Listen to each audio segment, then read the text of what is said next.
Ir gražaus jums vakaro.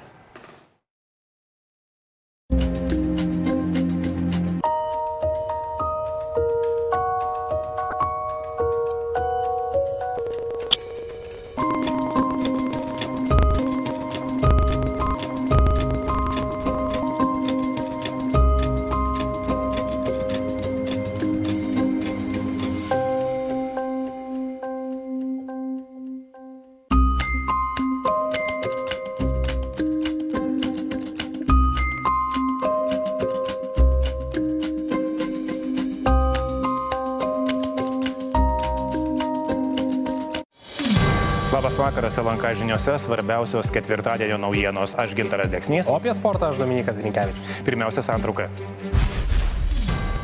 Su Žemaitaičiu susidėjusiai Širinskienei kalėdos gali būti lemtingos. Jos nauja karjera su Nemuno aušra gali baigti saulėlydžiu.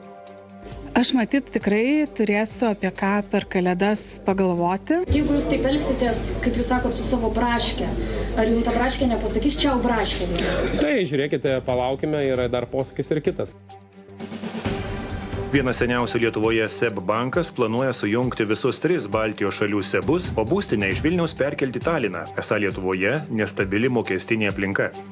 Įsivaizduoti, kad va čia vienas išeina ir mes dabar priviliosim naujų, na taip neveikia. Na, jeigu tas vanduo mūsų vonioje yra kažkoks šaltas ar drumzlinas, tai jis šaltas ir drumzlinas visiems.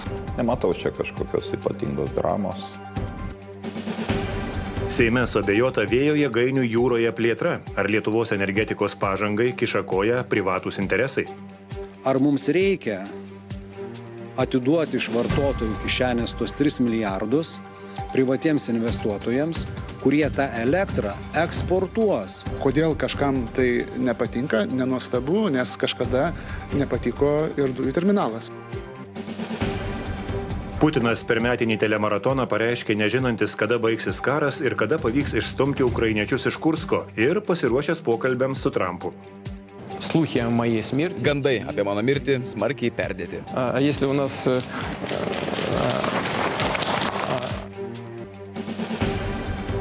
Teismo dėl prekybos poveikių laukiantis kriminalų žurnalistas Dailius Dargis sulaukė oficialaus perspėjimo ir dėl bendradarbiavimo su tarptautinė narkomafija.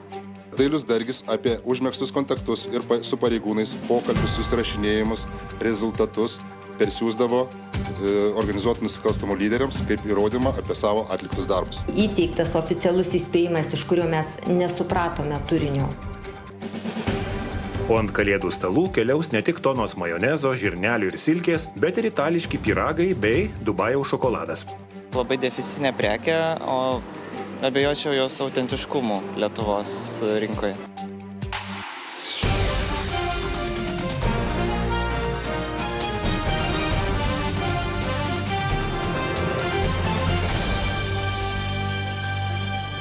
Remigijaus Žemaitaičio sąjungai su Agne Širinskiene panašu ateina galas. Žemaitaitis uždraudė jai kalbėti apie koaliciją. Esą kalbėti bus galima tik jam pačiam. Širinskienė Seime graudinosi ir sakė per kalėdas apsispręs dėl savo ateities aušriečių frakcijoje. Išsamiau Eglė Račkauskaitė. Anksčiau Remigijus Žemaitaitis savo dešinėje ranką